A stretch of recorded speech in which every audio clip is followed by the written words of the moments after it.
Salam sang debaters, berani bertanya, berani ditanya, jangan kerja kau hanya bertanya terus. Oke, kawan-kawan, tadi saya ambilkan sedikit debat antara Edi Dabutar dengan Aristo. Awalnya sih saya kira menarik, tapi nggak menarik. Inilah yang saya bilang bahwa kawan-kawan besok-besok kalau kalian mau berdebat, pertama mental kalian harus kuat. Yang kedua konsentrasi. Edis tidak konsentrasi. Malah dia seperti si Fahrudin. Si Edis menjawab dari Al-Quran. Kan aneh ditanya dari Alkitab. Mana buktinya Yesus disalib? Bukakan saja. Matius 27 itu misalnya kan. Kan ada di situ. Maka Yesus disalibkan bersama dua orang itu. Kan selesai. Sampai ditombak, keluar darah. Selesai kan? Tetapi itulah kawan-kawannya pelajaran bagi kita semua ini. Besok-besok kalian berdebat. Pertama, mental kuatkan, baru fokus, baru kuasai materi. Ya, nah, kawan-kawan, debat mereka masih berlangsung. Saya lihat kurang menarik. Baik dari justru lebih bagus si Aristonya saya lihat. Dia mulai berani menjelaskan dari Al-Quran meskipun ngawur. Dan nama saya diseret-seret ya, dibawa-bawa. Nggak ngerti saya kenapa harus nama saya dibawa-bawa. Padahal yang saya jelaskan bukan itu. Katanya salib itu dari Romawi. Tidak ada saya bilang gitu. Yang saya bilang di Al-Quran ada dua jenis salib. Di Al-Maidah 33, dia pun salah. Itu mengenai hukuman ini kata penjahat. Salah dia. Al-Maidah 33 itu, bahwa itu hukuman terhadap orang yang ingkar melawan Rasul dan Tuhan, Rasul dan buat kerusakan di muka bumi. Itu artinya hukum Tuhan. Baru yang satu lagi, Taha 70 itu tentang hukumnya Firaun. Dia menghukum orang-orang yang ikut si Musa. Kan demikian. Itu saja. Nah, kalau mengenai pembuktian siapa yang disalibkan, ya selesaikan saja, kan gampang. Tanya kenapa Nabi Isa ingin disalib. Itu yang pertama. Setelah itu, bagaimana peristiwa ini terjadi? Tidak akan mampu dia menjawab. Baik dari hadis maupun dari Al-Quran tidak akan ada itu dijelaskan. Apakah penyalipan itu siang atau malam gitu aja bilang. Nggak bisa itu jawab. Kalau di dalam Bible kan jelas. Ya kan? Hari gelap atau hari terang maksud saya. Kalau gelap penangkapan. Tetapi pas sidang sampai penyalipan hari terang. Sehingga semua orang bisa melihat. Sehingga semua orang tahu bahwa itu yang disalib adalah Yesus. Sehingga Yusuf Arimatea itu atau yang menurunkan juga mayat Yesus tahu bahwa itu Yesus dan memintanya. Kan demikian. Tapi ya sudahlah kawan-kawan, itu yang terjadi. Biarkan sajalah si Edi Dabutar yang sudah menjadi ahli Al-Quran katanya.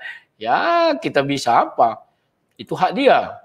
Dia main persorangan. Asal dia tidak membawa nama gereja ya. Atau nama aliran, tidak masalah. Sama seperti saya juga. Main tunggal juga ya. Nah sekarang kawan-kawan, banyak kemarin kawan-kawan kita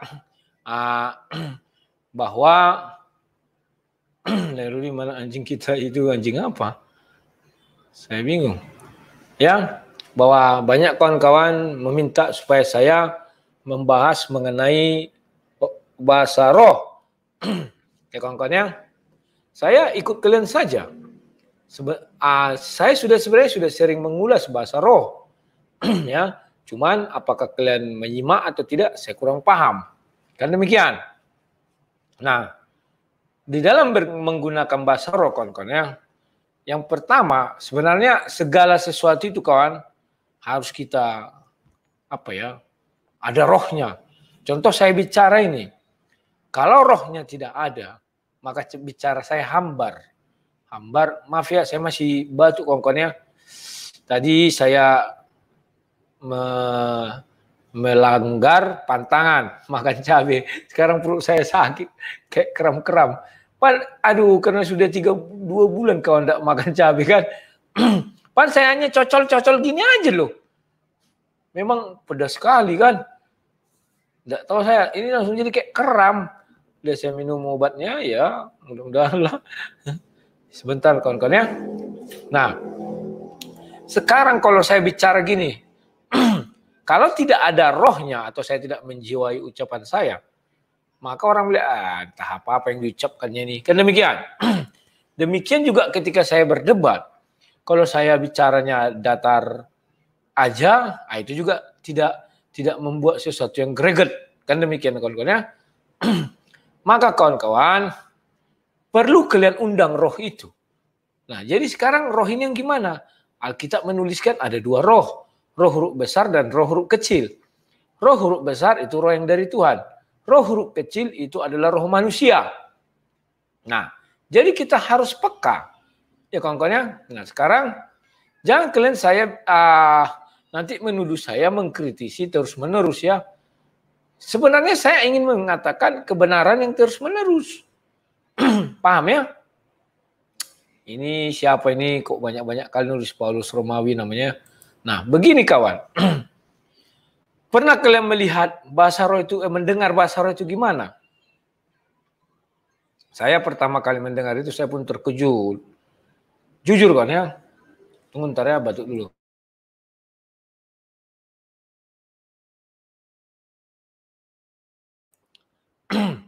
Saya pertama sekali mendengar bahasa roh terkejut. Dan hati saya kayak ada rasa takut ya. Itulah cerita saya ketika pertama sekali beribadah ke aliran karismatik. Waktu itu di Jogja ya, saya ketika sudah mulai kuliah, nama apanya itu, tempatnya itu dulu di Borobudur Plaza, di Jalan Magelang. Jadi di lantai 3 atau 4 itu ya, ada namanya alirannya Maranatha waktu itu ya. Di situ saya lihat orang tuh gini kan, bicara apa ini, bicara apa? Saya nggak ngerti ya. Dan saya waktu itu agak rasanya lain gitu. Apakah saya karena belum biasa ya? Pertama yang saya alami itu. Setelah itu saya ke GBI di Jalan Sudirman, bekas Bank BHS Bank. Kan itu dulu sempat juga dipakai ibadah ya di Jogja. Saya pergi ke situ, diajak kawan-kawan juga. Saya mulai terbiasa lah karena ada 2-3 kali. Baru ke gereja lain juga akhirnya terbiasa. Begitulah kira-kira kawan-kawannya. Namun dari keterbiasaan itu kawan-kawan, jadi saya semakin paham apa yang sedang terjadi dengan orang-orang ini. Paham ya? Terbiasa. Yang saya perhatikan, mengapa bahasa orang ini sama? Ya kan? Yang di Maranatha begitu, yang di GBI begitu. Saya heran. Apa yang membuat ini jadi sama? Paling nanti perbedaannya di tengah.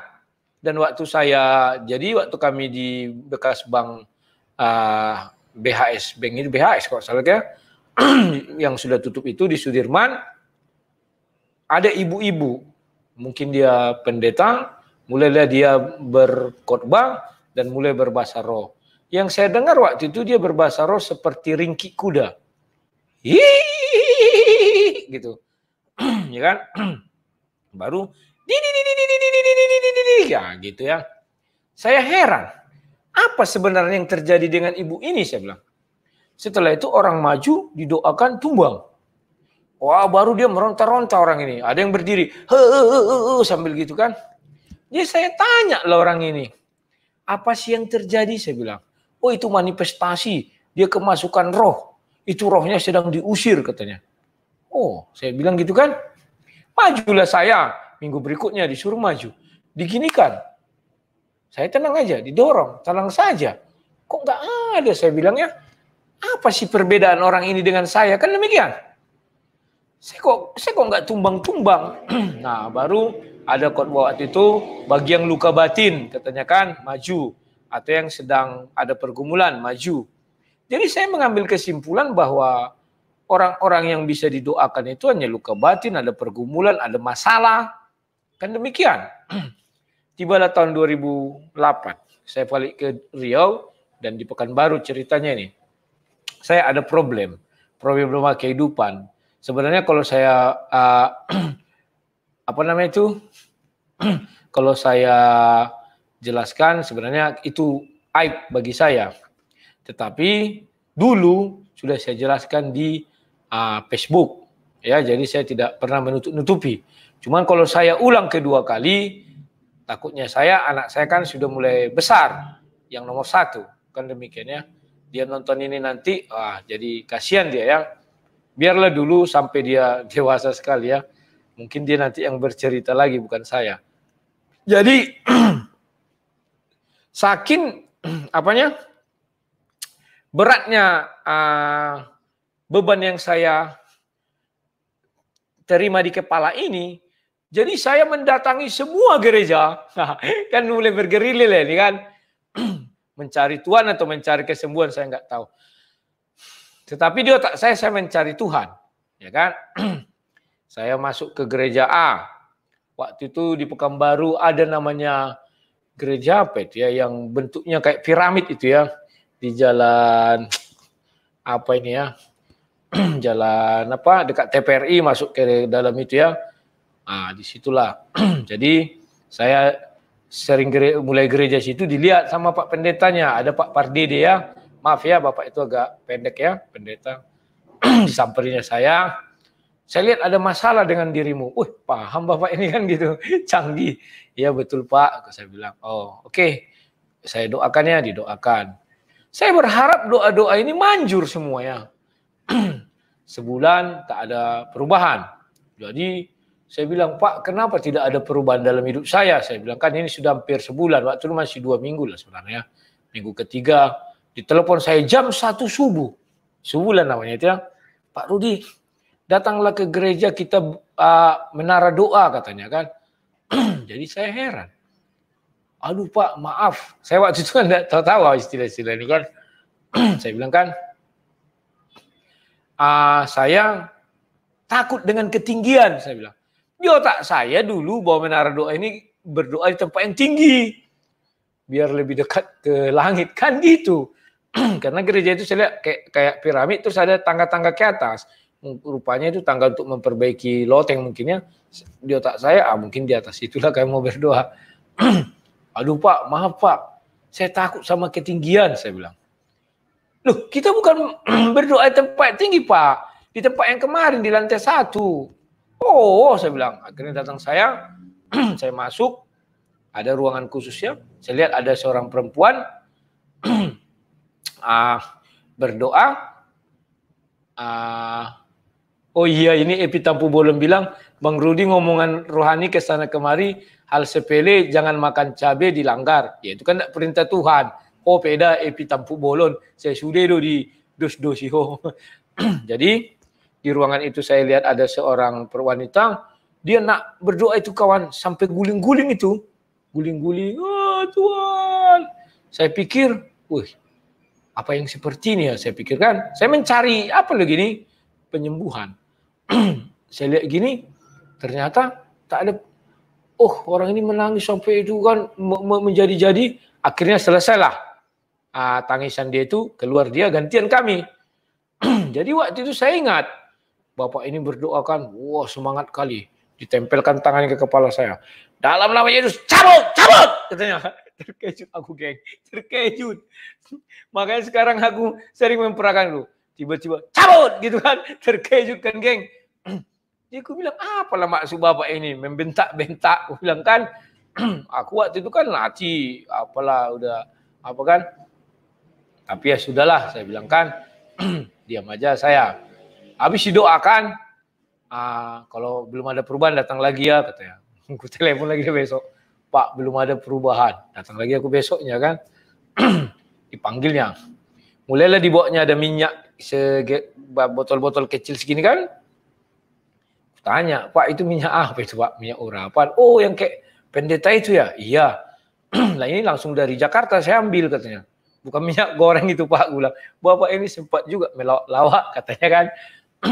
Habis itu dibuat gini kan ke jidat saya.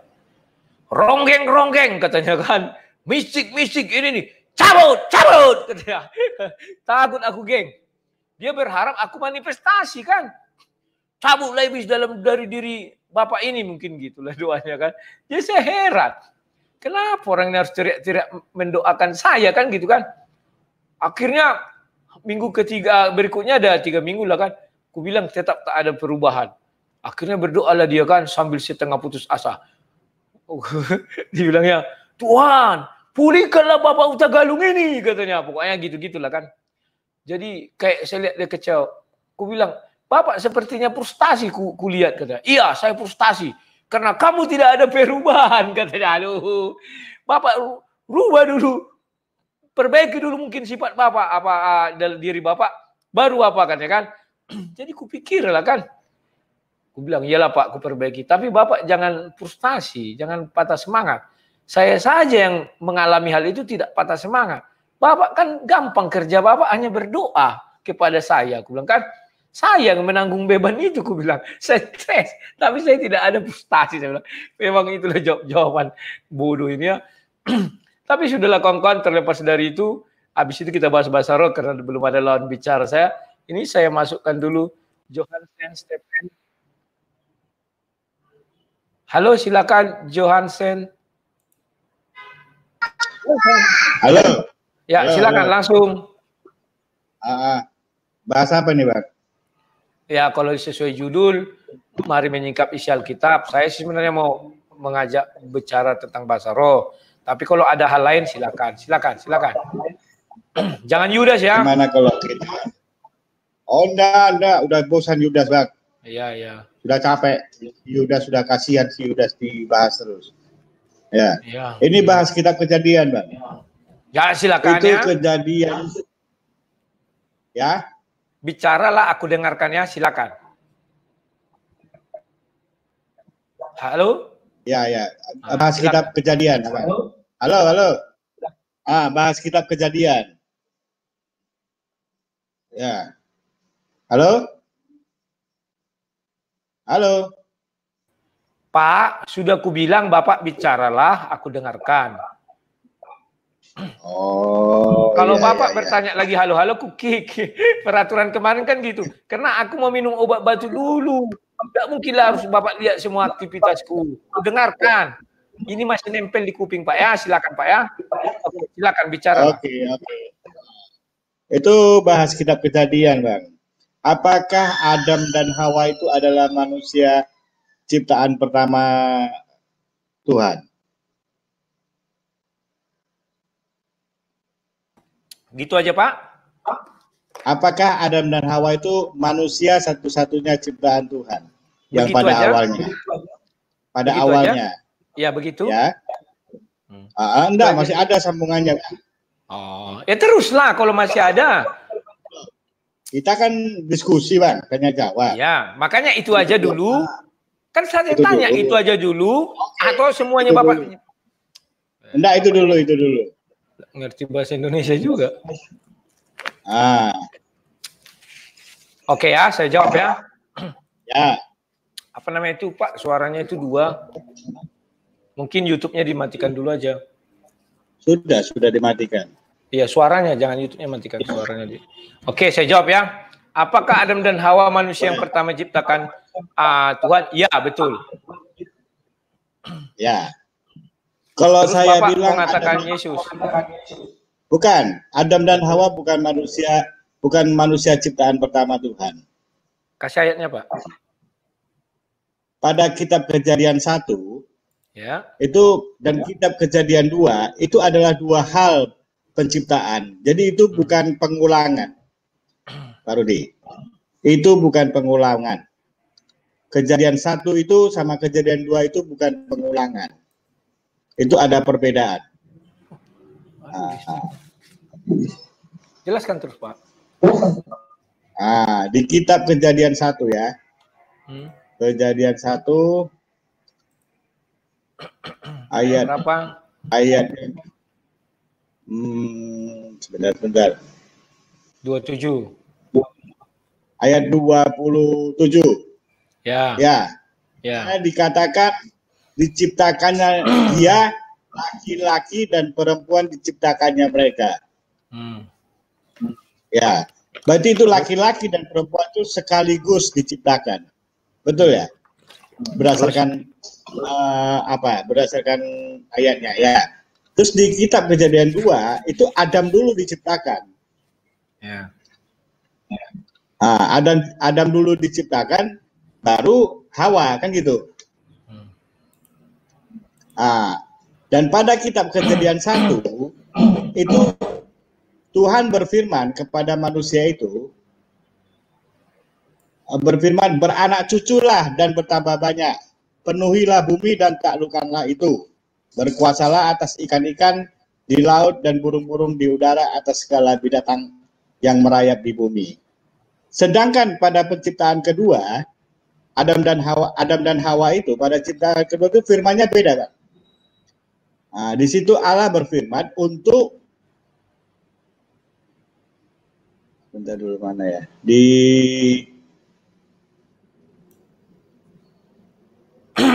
untuk mengusahakan dan memelihara taman itu, Taman Eden.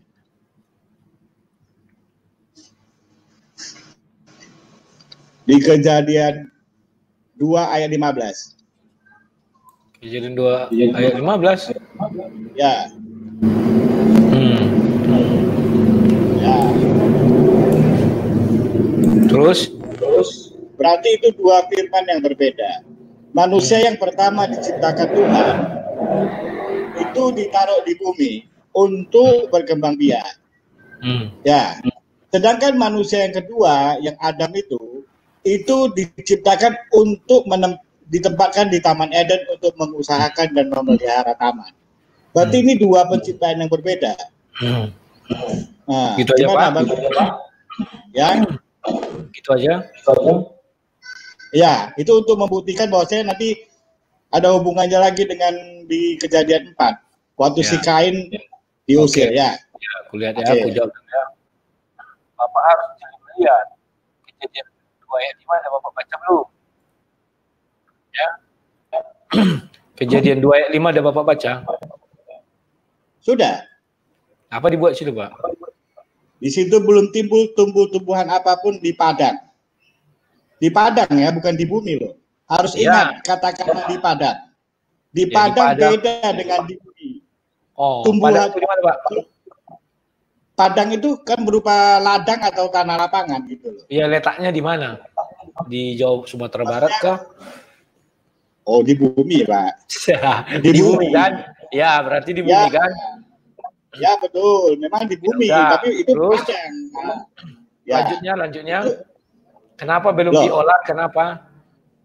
Loh, karena memang belum ada orang yang diperintahkan untuk mengusahakan itu. Sebentar dulu, Pak.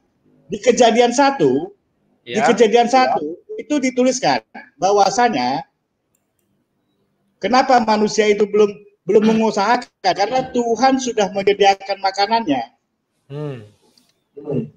Tuhan menciptakan manusia dan sudah menyiapkan makanannya. Jadi mereka itu belum mengusahakan gitu loh. Belum mengusahakan ya. Nah, itu belum mengusahakan.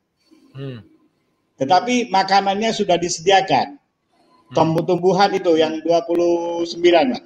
Ya, 28, 29. Aku memberikan kepadamu segala tumbuh-tumbuhan yang berbiji di seluruh bumi dan segala pohon-pohonan yang buahnya berbiji. Itulah yang akan menjadi makananmu. Kenapa Allah memfirmankan untuk memakan tumbuhan yang berbiji dan pohon yang buahnya berbiji? Karena kalau yang berbiji yang dimakan, bijinya dibuang ke tanah, tumbuh lagi. Jadi belum ada orang yang mengusahakan padang itu lagi. Tanah lapang itu belum ada yang mengusahakan. Menurut Bapak arti mengusahakan itu apa? Gimana? Arti mengusahakan itu menurut Bapak apa? Oh, mengusahakan bisa arti kata banyak, Pak. Misalnya saya memanen, mengusahakan nggak itu? Bisa juga.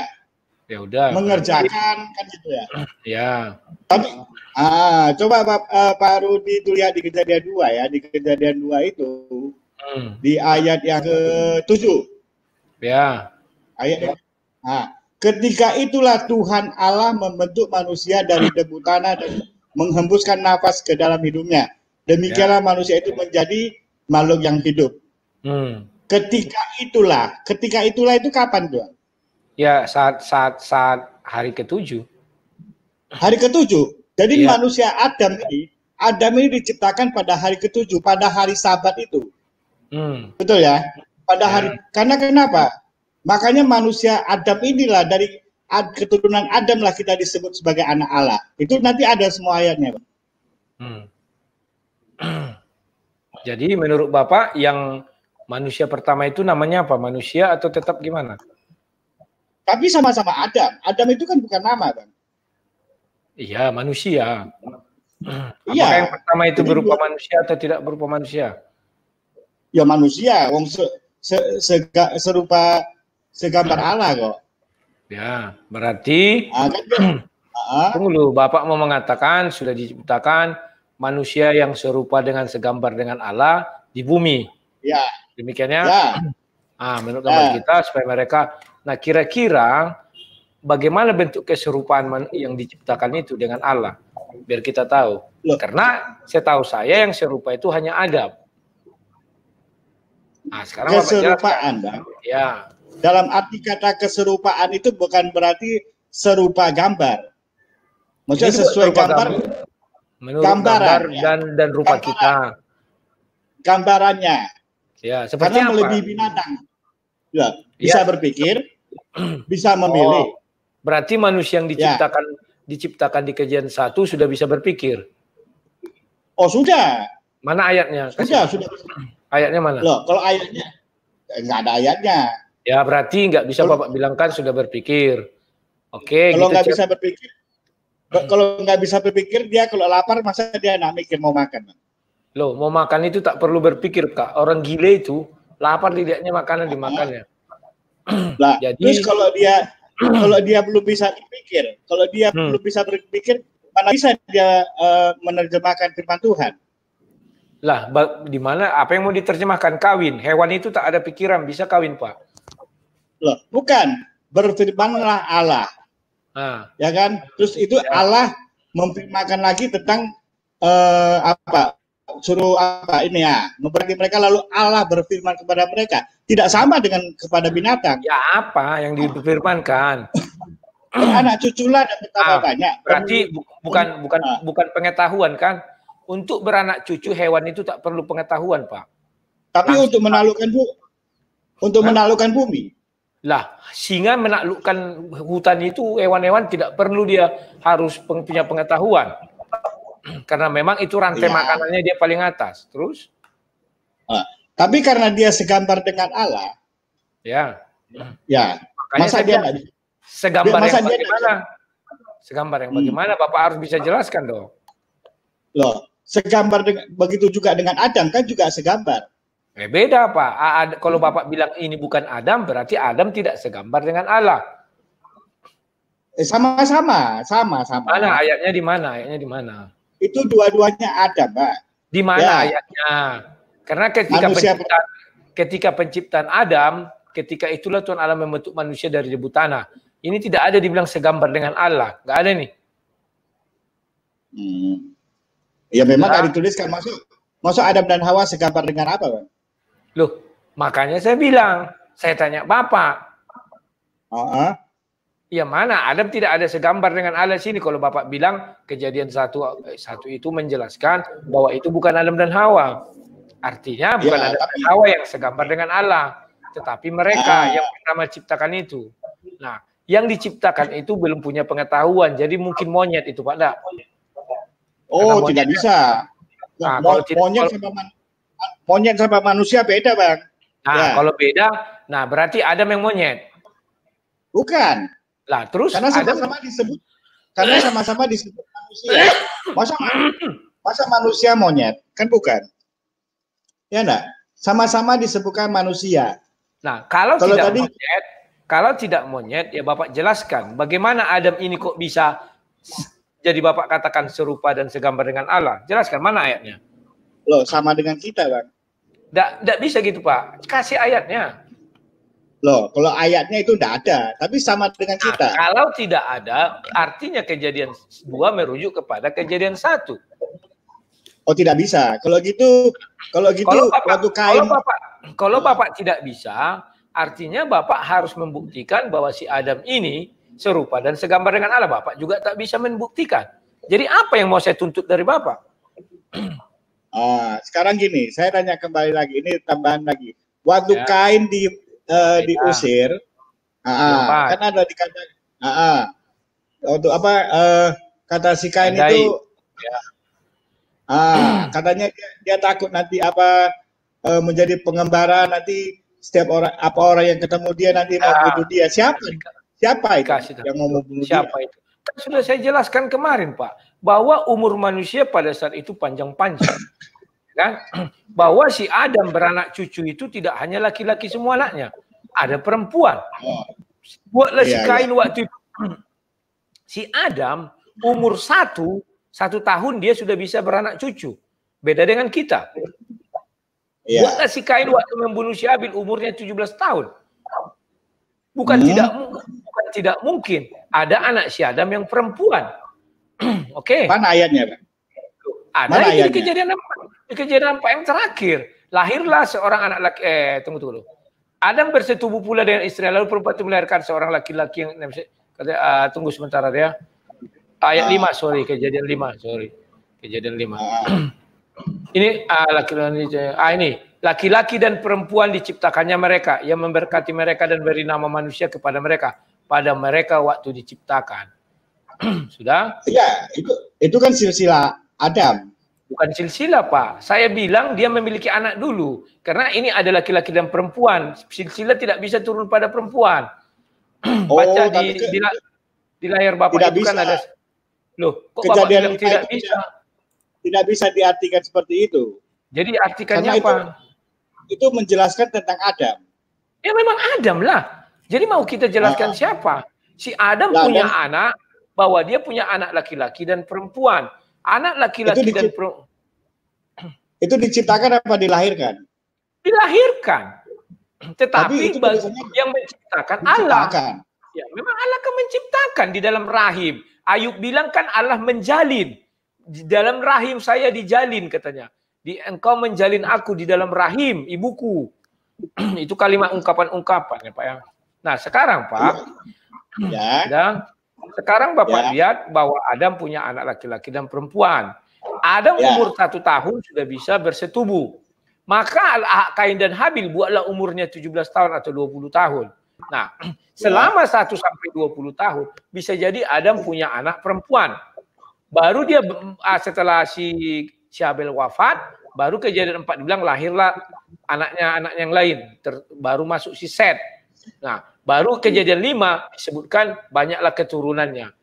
Nah, tapi kan kalau Adam punya anak, tunggu dulu, bro, kan ada ayatnya, Bang. Pak, tunggu dulu. Ya. Kok nggak ada ayatnya? Ini apa ini laki-laki dan perempuan diciptakan mereka memberkati dan memberikan nama manusia kepada mereka waktu mereka diciptakan. Sudah? Memberikan nama manusia kepada mereka. Pada waktu mereka diciptakan. Berarti anak-anak si Adam, dengar dulu dong. Anak-anak si Adam lahir namanya juga manusia. Bukan monyet, bukan hewan, bukan kambing. Manusia melahirkan manusia itu maksudnya itu. Ngerti Pak ya? Iya. Maka dari itu lahirlah anaknya. Anak-anaknya ini kan bisa kawin. Nah, dalam umur si Adam katakanlah 930 tahun. Katakanlah umur dia masih 200 tahun. Anaknya sudah bisa lebih dari 200 orang.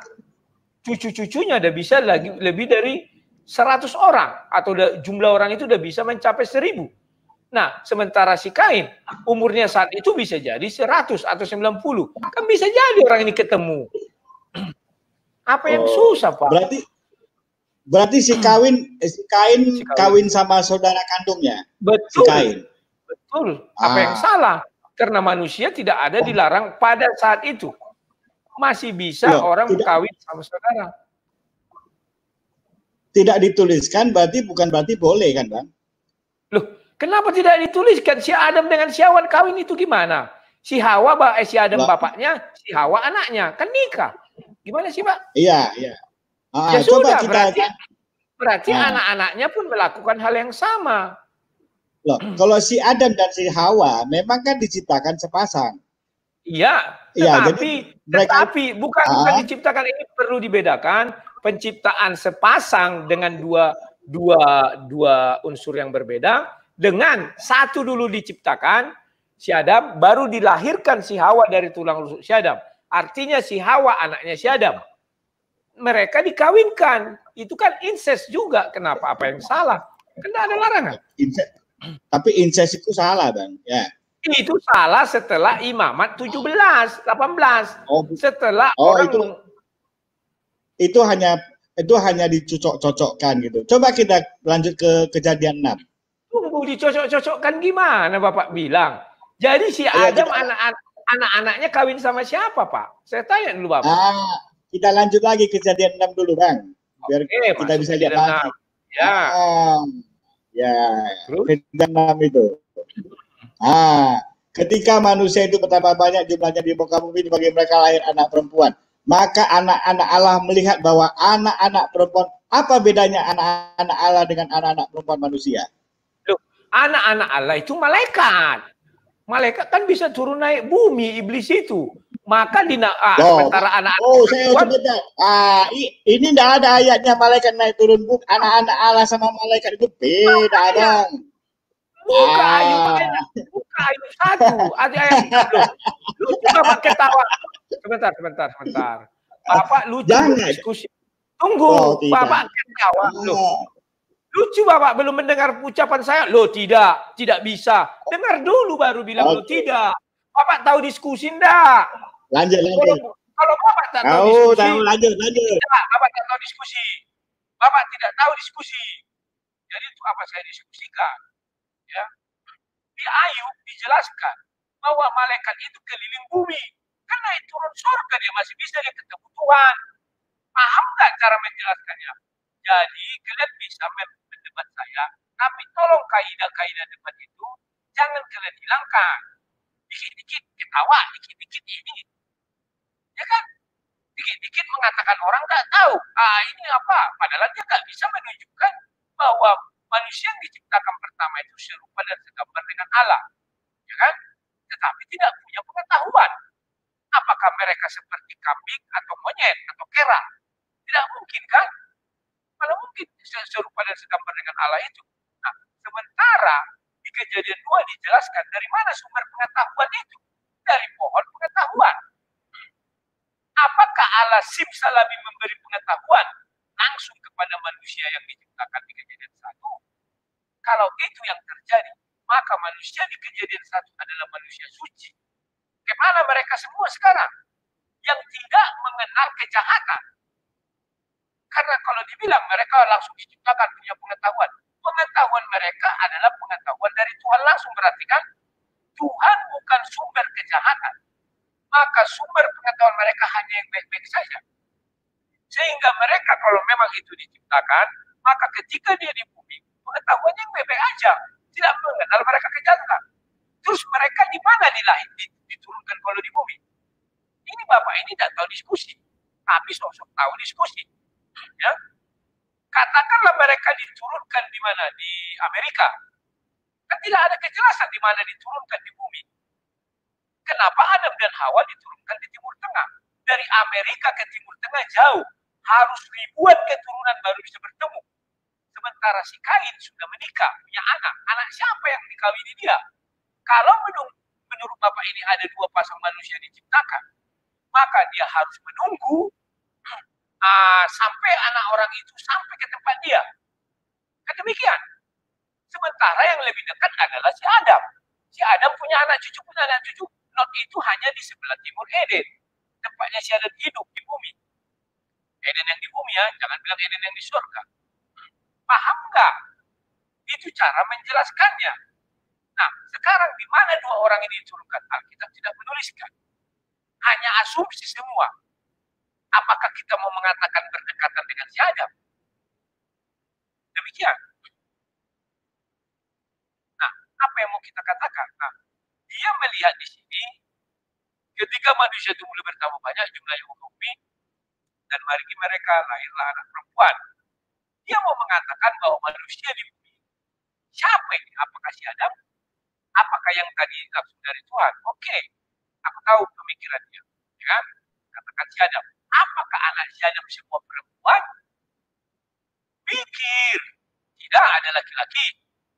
Ya kan? Baru ayat 2. Maka anak-anak Allah. Dia mau mengatakan bahwa anak-anak Allah, anak-anak orang yang diturunkan di bumi dia, yang diciptakan manusia itu bahwa anak-anak perempuan. Dia mengira bahwa anak-anak ini dari perempuan terlahir. Bukan. Memang anak-anak yang berarti anak-anak Allah yang dia bilang terlahir dari perempuan.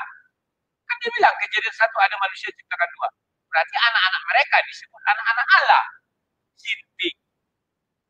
Dia mau mengatakan anak-anak Allah terlahir dari hubungan suami istri menjadilah anak-anak Allah, gitu kan? Dan anak-anak perempuan dia mau bilang terlahir dari Adam dan Hawa. Maka terjadilah orang ini kawin silam, adalah sinting. Itu yang bisa saya katakan ya. Masa anak-anak Tuhan terlahir dari manusia pertama itu? Oke. Kita lewatkan aja ini orang yang nggak tahu diskusi ini. Ketawa terus apa? Masuk Dodo, silakan Dodo, silakan Dodo. Dodo. Malam Pak Rudi. Ya langsung. Silakan. Malam Pak Rudi. Malam teman-teman semua. Itu tadi Bapak tadi tuh udah keliru ngotot lagi. Silakan.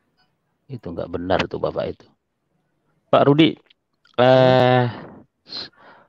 pertanyaan saya satu Pak. Suara saya kedengaran? Kedengaran Pak, kedengaran. Oke, lanjut. Pak, setelah manusia lahir, dia kan punya roh, jiwa, dan tubuh. Ya. Setelah kita lahir baru, apakah kita diberikan roh yang baru, R huruf kecil ya Pak, atau tetap memakai roh pada waktu kita lahir? Kemudian yang kedua adalah bahasa roh, Pak Rudi. Ya. Saya sangat tertarik nih Pak nih. Saya juga dari gereja Reform Pak. Dulu juga saya tidak percaya itu bahasa roh Pak. Saya juga dari aliran Protestan. Tapi barangkali ya Pak ya, persepsi orang terhadap bahasa roh itu sedikit berbeda kalau kita lihat di dalam Korintus 14. Di sana dikatakan karunia roh. Jadi gini, waktu saya juga mengalami bahasa roh, itu saya minta sendiri Pak. Saya berdua di kamar. Jadi ini pengalaman pribadi saya ya Pak. Jadi saya nggak berkata apa kata orang Pak, apa kata pendeta. Ketika saya meminta bahwa memang ada bahasa roh di Alkitab, ya hati saya tulus Pak, seperti bayi. Tuhan berikan aku bahasa roh.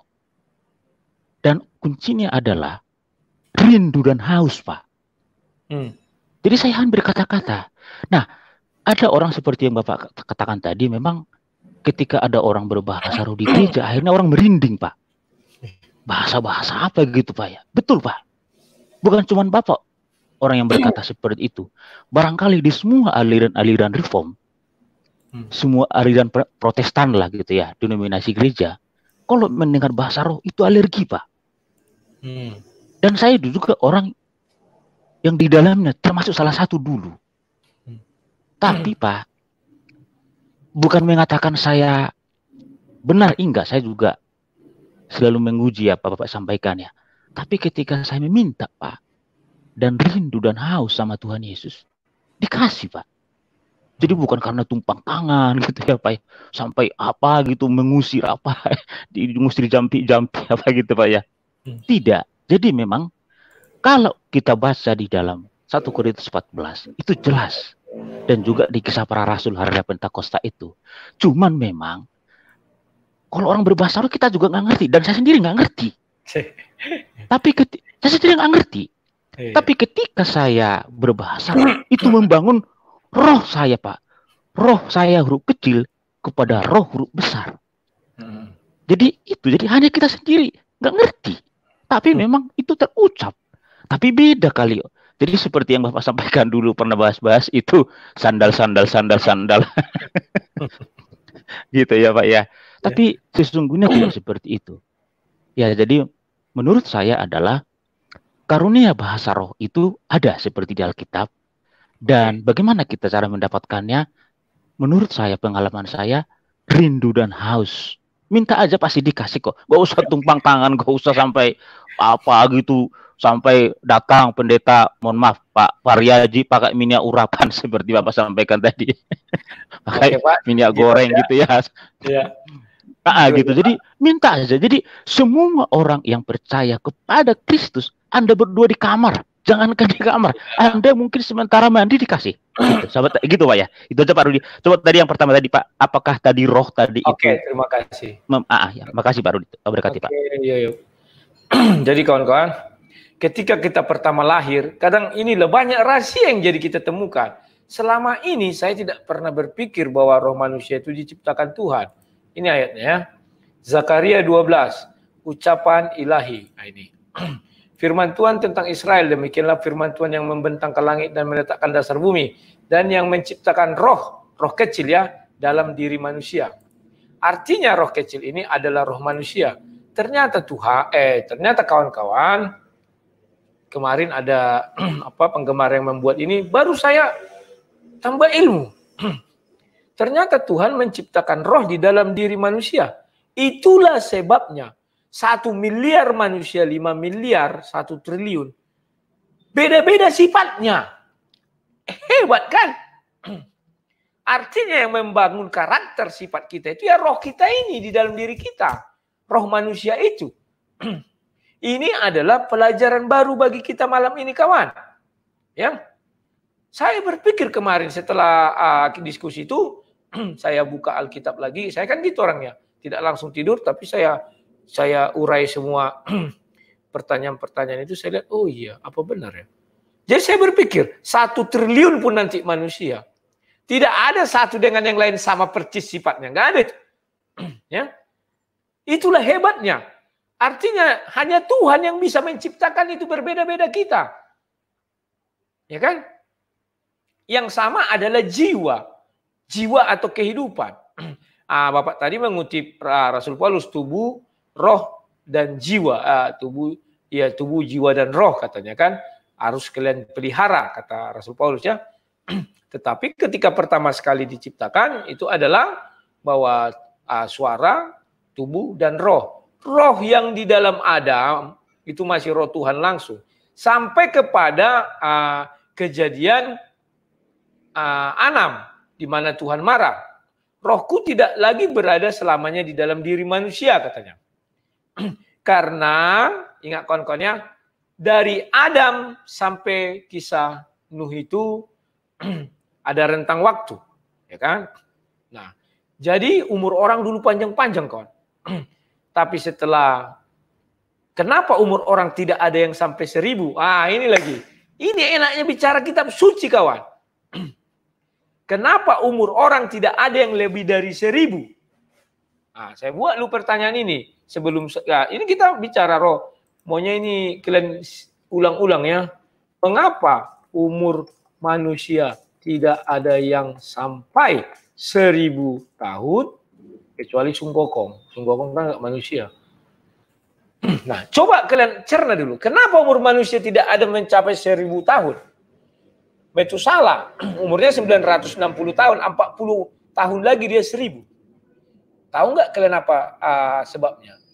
Karena Tuhan sudah mengutuk manusia itu di Kejadian 2 ayat 17 bahwa umurnya tidak lewat 1 hari Tuhan. Ingat ya?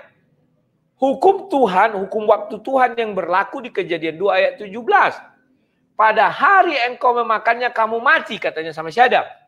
Ya, maka hukum ini berlakulah kepada Adam dan keturunannya kekal. 1 hari bagi Tuhan, 1000 tahun bagi manusia. Maka daripada itu tidak satu manusia pun yang lewat dengan 1 hari Tuhan.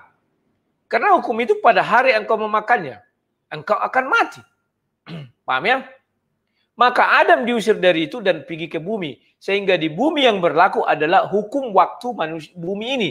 1 hari 24 jam. 1 tahun 365 hari.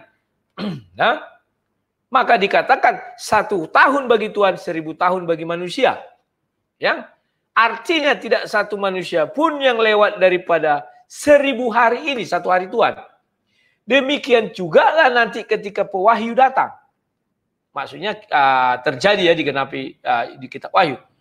Kerajaan 1000 tahun tetap merujuk 1 hari, tidak bisa lebih dari 1 hari. Ya kawan-kawan ya. Itulah yang mau dijelaskan Alkitab, ya, bahwa orang-orang ini mati tidak pernah lebih dari 1 hari. Demikian juga kerajaan iblis nanti, berkuasalah orang-orang jahat-jahat itu. Kekuasaannya pun tidak pernah lebih dari 1 hari Tuhan. Paham ya kawan-kawan ya? Nah, setelah itu yang terjadi, maka Tuhan katakan rohku tidak lagi berada di dalam diri manusia. Artinya Tuhan mencabut roh yang diberikan kepada Adam kepada kita itu, sehingga itulah kekurangan kita sekarang. Kalau si Adam kan serupa dan segambar dengan Tuhan, bahwa roh yang dalam diri Adam itu langsung dari napas Tuhan. Dicabutlah, sehingga Zakaria mengatakan bahwa roh yang di dalam diri kita ini sekarang diciptakan Tuhan. 1 triliun manusia semuanya berbeda-beda sifat. Hanya Tuhan yang mampu melakukan itu. Bagaimana cara Tuhan menciptakannya? Itu enggak urusan kita kalau itu. Kalau sampai aku bisa memikirkannya, maka aku sama dengan Tuhan. Yang bisa kupikirkan adalah firman Tuhan yang tertulis. Ditulis itu hanya si Adam lah yang ditiup napas hidup langsung. Paham ya kawan-kawan ya? Nah, setelah itu, apakah ada roh Tuhan lain di dalam diri, roh Tuhan dalam diri kita? Ada. Itulah yang dibilang Roh Kudus. Ya kan? Kan itu dibilang dari dulu, Roh Kudus. Ya Tuhan, datanglah rohmu ke dalam diriku, kata para nabi kan. Yesus mengatakan, nanti aku akan mengutus Roh Kudus atau Roh Penghibur. Itulah jadi tambah lagi ilmu kita. Bahwa ketika Yesus di dalam dunia, kan ada pertanyaan saya. 100% manusia, 100% Tuhan. Artinya di dalam diri Yesus ada 2 roh. Roh manusia, roh kecil, dan roh dari Tuhan, roh besar. Jadi kita sekarang ini kawan-kawan, 2 roh di dalam diri kita. Roh besar dan roh kecil. Paham ya? Itulah sebabnya kawan-kawan, ada ayat Alkitab mengatakan, kita mengusir keluar roh besar. Roh Tuhan. Sehingga yang tinggal dalam diri kita ada roh kecil, roh diri sendiri nih. Sudah mulai kita singkapkan lagi ya, tambah ya kawan-kawan ya. Jadi kawan-kawan, ketika kita dibaptis, apa yang terjadi? Kata dia, atau bertobatlah ya, maka lahir baru. Lahir baru dengan apa? Itulah datangnya roh. Kan ketika Yesus dibaptis, kan datang roh, berupa burung merpati. Roh itulah yang kita terima, atau Roh Kudus itu.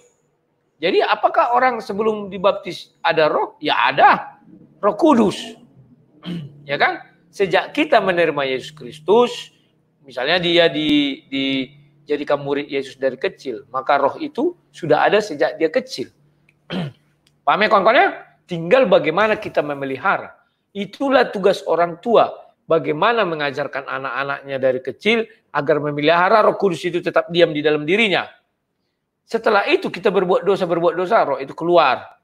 Maka kita bertobat lagi, roh itu masuk lagi. Tinggal kita apakah mau membuang lagi atau tetap menerima. Maka peliharalah. Apakah roh itu langsung keluar kalau kita berbuat dosa? Tidak kawan. Masih ada diberi kesempatan kita untuk bertobat ya. Oke kawan-kawan. Ini hal baru malam ini yang kita pelajari. Silakan nanti kalian orek-orek. Tapi jangan kayak bapak yang tadi itu yang gak ngerti cara diskusi itu ya. Cengengesan, ketawa, nggak mau menerima pendapat orang ya. Siapa lah lupa. Oke, itu yang bisa saya Silakan pencari kebenaran tadi dulu ya. Aduh, ini suaranya kuat. Halo. Ya, halo. Suaranya kurang jernih, mungkin colokannya itu. Halo. Ya. Jelas nggak, Le? Jelas, tapi ngek ada gitu. Cabut aja, nggak usah pakai. Sudah? Malah susah. Cabut aja, pakai biasa aja.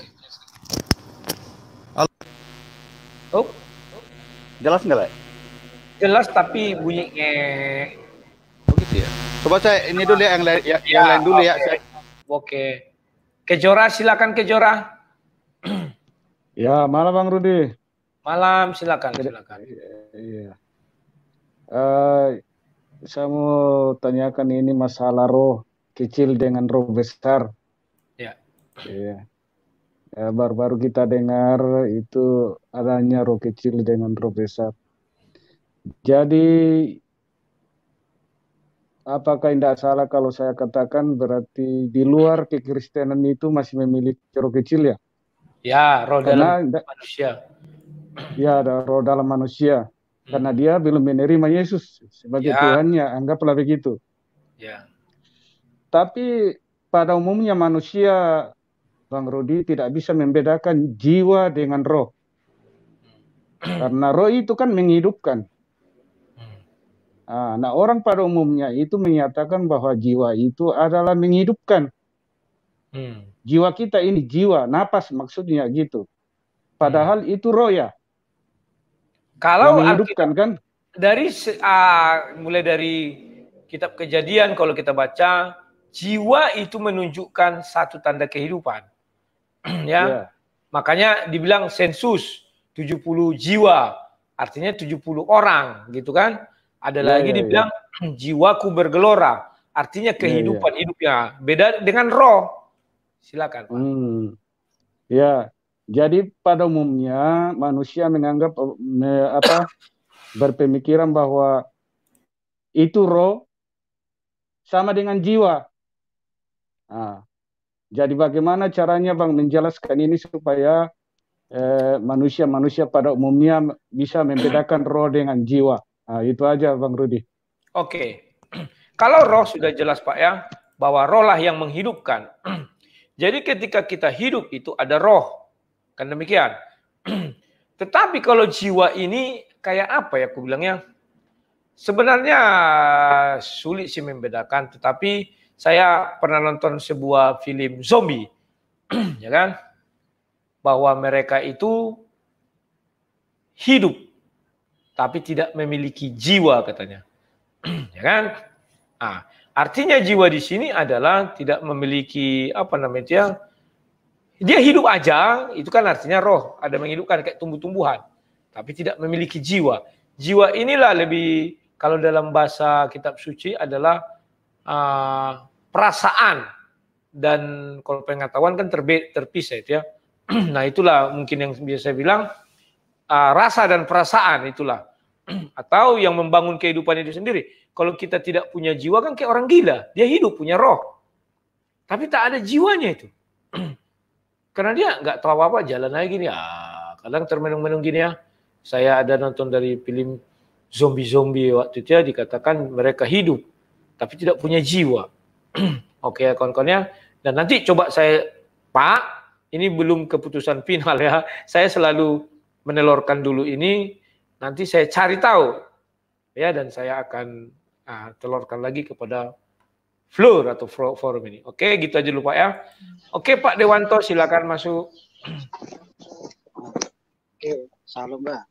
Ya langsung Pak Dewanto. Ya, Bang. Ya langsung. Itu tadi ya apa? Bang itu tadi ada roh dan jiwa ya. Ya. Itu ada tersirat dan tersurat. Saya lupa ayatnya itu Bang. Hah? Firman-Nya dapat memisahkan. Ada tersirat dan tersurat. Saya lupa ayatnya nih Bang. Nanti coba dicari ya. Firman Allah dapat memisahkan roh dan jiwa. Oh iya. Kata-katanya itu. Takutlah kepada Firman yang Allah bisa membunuh memisahkan roh dan jiwa. Ya. Roh itu Bang, itu seperti apa nih? Bilang roh itu dari Bapak. Karena itu menunjukkan jiwa itu hidup karena roh Bang. Jiwa hidup karena roh. Orang gila, jiwanya ada Bang. Hidup tidak. Tapi rohnya nggak ada. Karena ada tertulis lagi Bang, ada tertulis lagi nih. Roh penurut, tapi daging itu lemah. Ada maknanya kan? Roh penurut, daging itu lemah. Cobain dosa. Tapi roh penurut, dia bisa bertobat suatu saat. Karena ada roh. Tapi kok jiwa Bang, dia naluri kehidupan. Lapar, makan, kendak bebas. Nah itu jiwa. Tapi roh, kenapa itu? Maka ketika orang meninggal, rohnya kembali kepada Bapak. Lah jiwanya itu masuk ke mana? yang abang bilang tuh, alam maut itu segala milik Bapak kembali kepada Bapak. Yang dari tanah kembali ke tanah, dari debu kembali ke debu. Kalau jiwanya ya itu tadi itu. Maka ada ungkapan tuh membangkitkan tuh, memanggil jiwanya itu yang meninggal itu di alam maut itu. Roh kembali punya Bapak, karena itu punya Bapak. Kalau punya Bapak kembali kepada Bapak itu. Nah, kayak seperti orang gila itulah bang. Itu dia jiwanya ada, tapi rohnya nggak ada. Dia nggak tahu berdoa sih. Doa nggak tahu dia apa kata orang gila. Ke surga nanti dia bang. Katanya. Kira-kira gitu bang. Oke, itu aja Pak. Tadi itu seperti Bapak bilang tadi siapa? Iya. Terima kasih bang. Oke, makasih. Nah, itu masukan dari Pak Dewanto ya kawan-kawan ya. Bisa jadi bahan pertimbangan. Besok kita akan ulas lagi lebih dalam ya. Oke, Reinhard Raja Guguk silakan. Ya, selamat pagi Pak. Pagi. Selamat pagi, selamat malam Pak. sorry. Lagi buka Alkitab nih Pak. Oke, silakan. Terpikirkan tadi saya Pak dengan Bapak yang kejadian itu Pak, yang banyak manusia itu. Jadi begini Pak. Kalau menurut saya Pak, pandangan pribadi saya, kalau bahasa roh itu Pak, bahasa penginjilan sih Pak. Nggak setiap orang sih mempunyai Pak bahasa roh. Kalau menurut saya Pak, tapi saya ada Pak sesuatu yang mau saya tanyakan Pak di Yesaya 29 Pak. Berapa? Yesaya 29 ayat 11 sampai 13. Bentar ya. Yesaya berapa? 29 ayat 11. Ayat 11. Ayat 11. Bentar ya. Sampai iya Pak, sampai 13 Pak. Nah, kau yang baca atau biasa saya aja yang baca Pak, lagi buka. Ayat 9 kan? Ayat 11 Pak. Sampai 13. Oke, baca.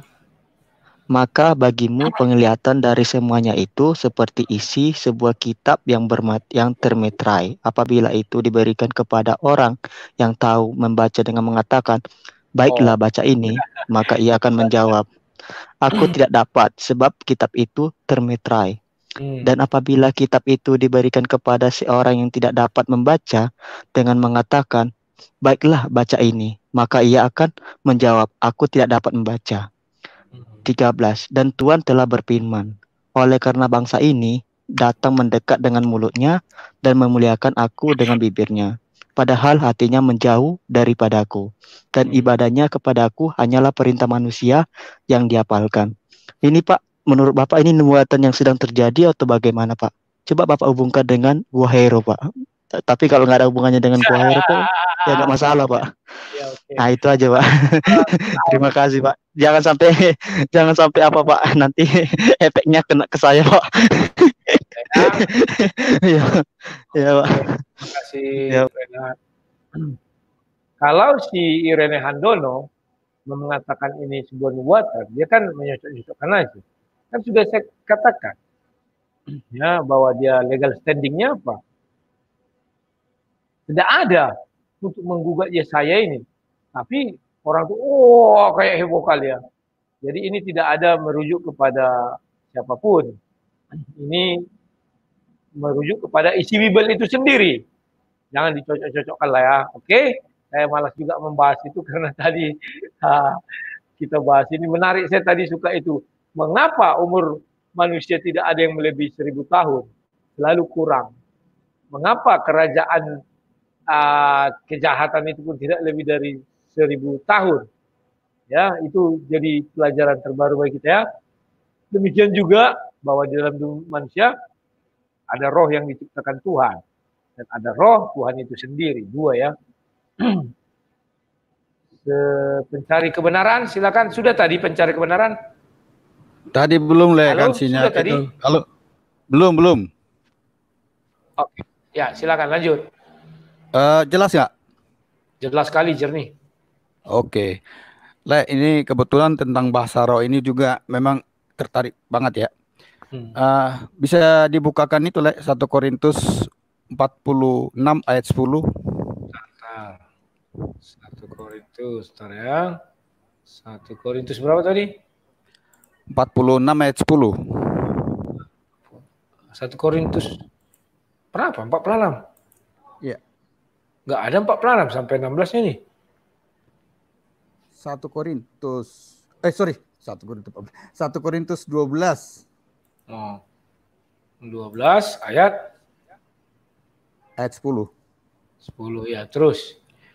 Kepada yang seorang roh memberikan kuasa untuk mengadakan mujizat, dan kepada yang lain ia memberikan karunia untuk bernubuat, dan kepada yang lain lagi ia memberikan karunia untuk membedakan bermacam-macam roh. Kepada yang seorang ia memberikan karunia untuk berkata-kata dengan bahasa roh, dan kepada yang lain ia memberikan karunia untuk menafsirkan bahasa roh. Satu Terus? lagi, Le. Ya. Di 1 Korintus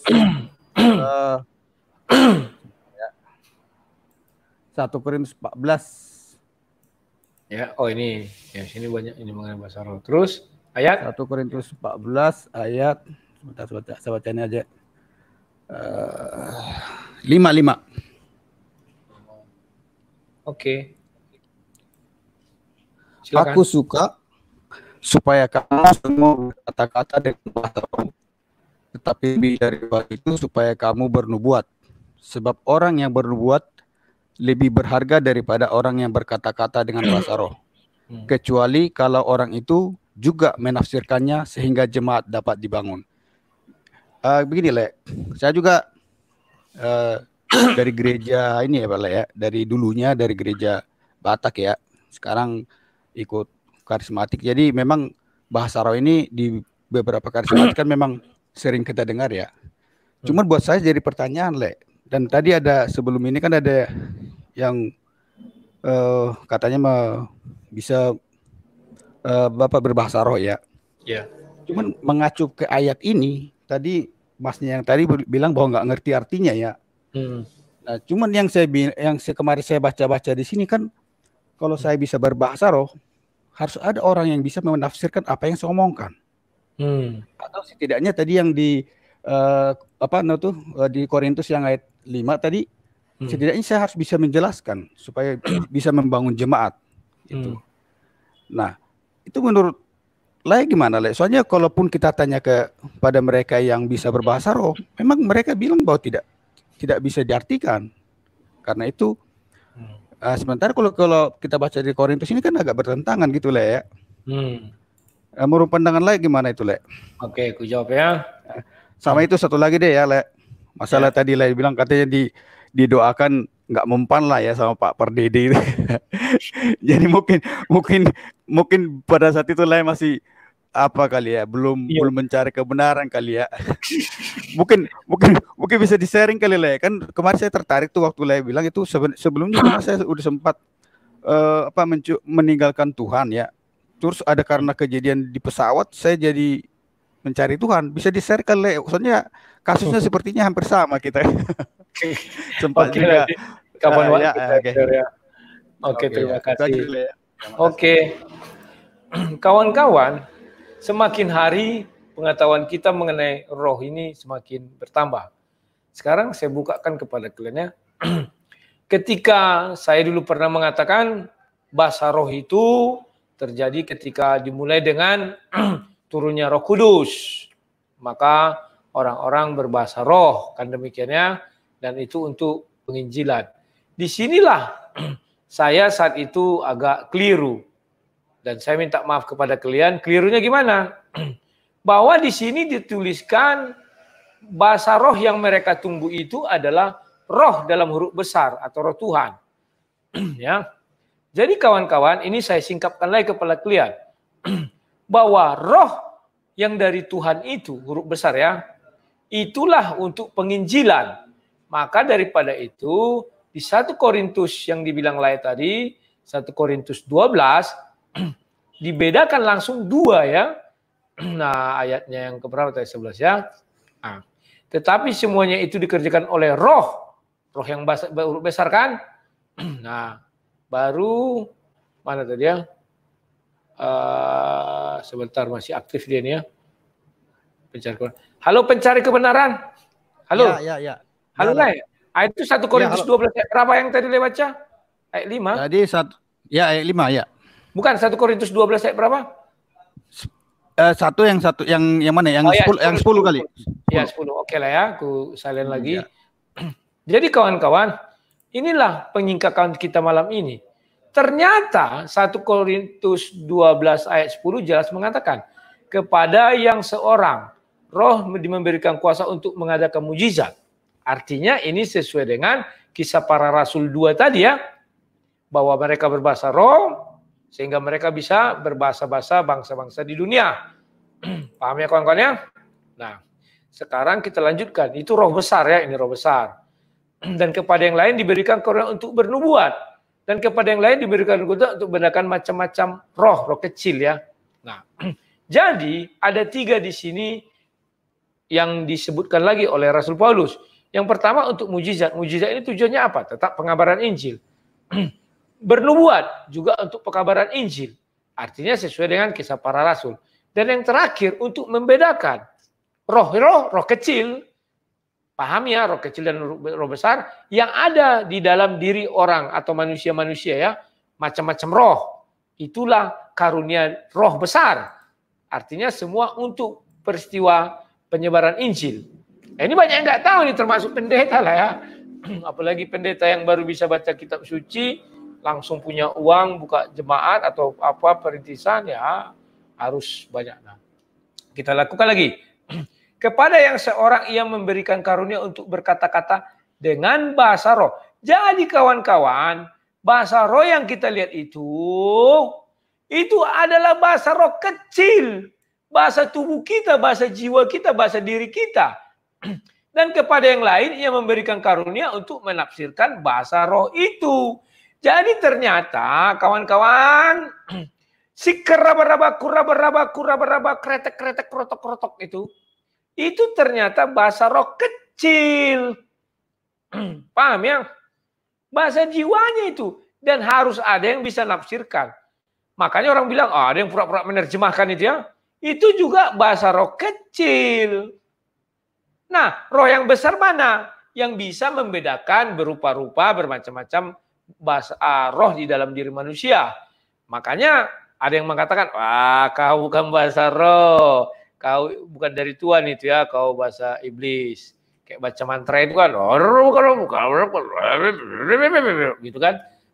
Tidak ada satu orang pun yang tahu apa yang diucapkan. Itulah sebabnya si bapak tadi mengatakan, ketika saya berdoa di dalam kamar, saya seperti datang roh katanya. Yang roh, ya berbahasa roh katanya. Ya betul, itu bahasa dirimu. Bahasa rohmu atau bahasa tubuh dalam dirimu sendiri. Bukan bahasa roh besar. Makanya hubunganmu, betul, itu adalah hubunganku dengan Tuhan. Kalau bahasa roh besar, itu ketika kita misalnya saya ini hanya bisa bahasa Indonesia dan bahasa Batak. Paling bahasa Jawa juga bisa, bahasa Sunda sedikit-sedikit. Misalnya saya pergi ke negeri Cina, katakanlah ke mana yang paling apalah ya, di dataran tinggi, yang terpencil sekali. Saya nggak tahu bahasa orang itu. Tiba-tiba saya bisa menyampaikan Injil dalam bahasa mereka. Itulah bahasa roh besar, roh kudus. Itulah yang tertulis di kisah para rasul 2. Itulah yang terjadi. Nah, tetapi ketika saya di depan orang-orang Indonesia, tiba-tiba saya berbicara, itu bahasa roh sendiri. Bukan itu bahasa roh kudus atau roh Tuhan. Jadi mungkin saya memiliki karunia roh besar. Kenapa? Karena saya menjelaskan kepada kalian perbedaan. Kan dia bisa membedakan rupa-rupa atau macam-macam bahasa roh. Ya, kenapa? Saya harus percaya diri dong. Bahwa saya dikarunia Tuhan. Kan dibilang dikirim pada semua orang. Ya kan? Maka pernah saya ketika itu saya pikir ini bahasa roh dari Tuhan. Tidak. Karena bahasa roh dari Tuhan sudah jelas. Untuk penginjilan itu menyebarkan berita ya. Pergilah jadikan seluruh bangsa muridku. Yang kedua, sudah kita ketahui dibilang untuk mengusir menubuat, membuat mujizat. Dan bisa melihat dengan jelas membedakan macam-macam bahasa roh kecil. Nah, Ayat itu juga 1 Korintus ya, ingat ya. 1 Korintus 12.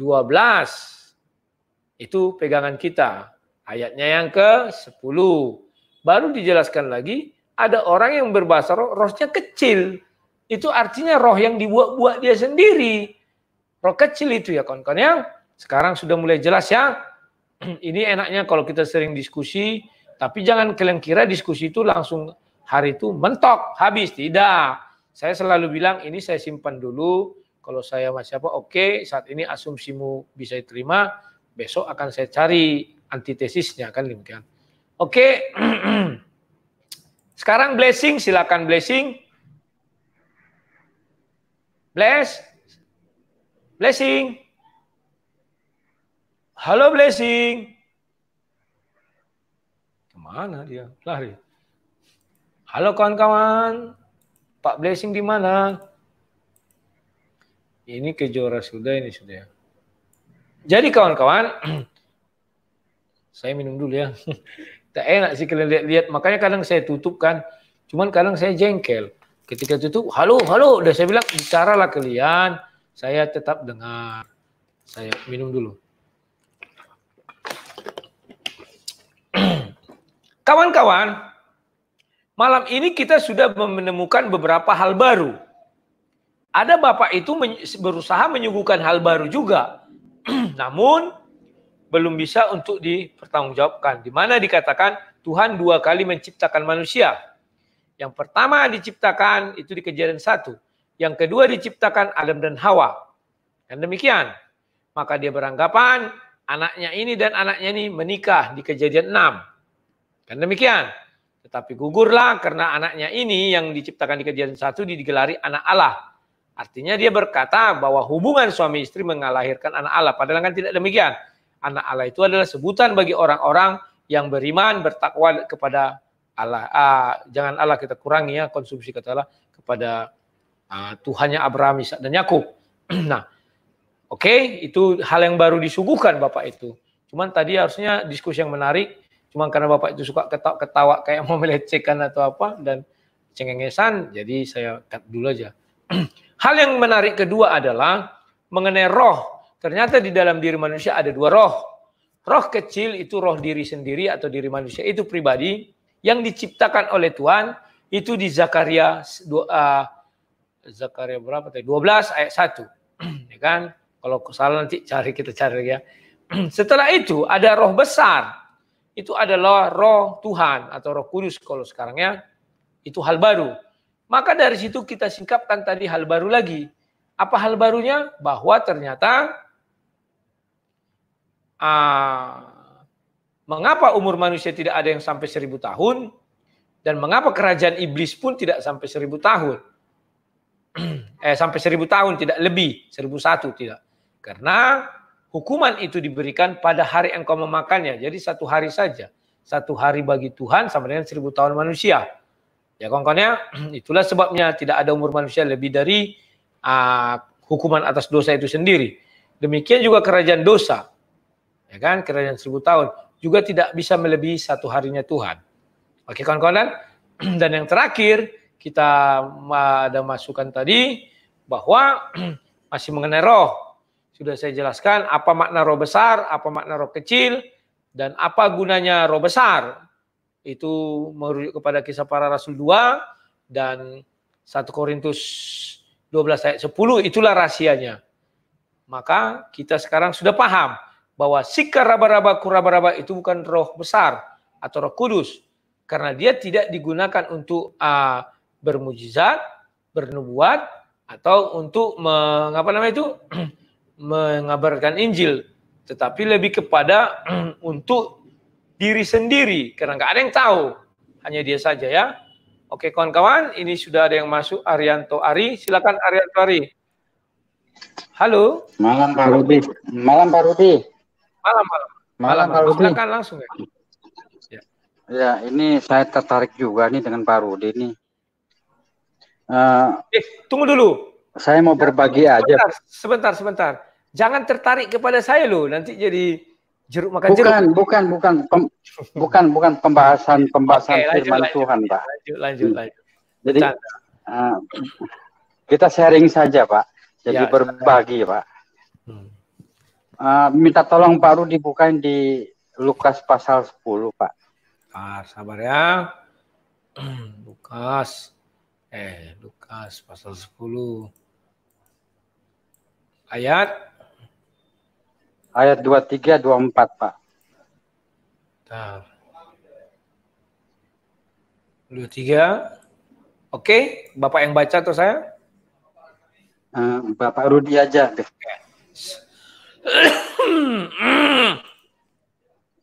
Ntar batu.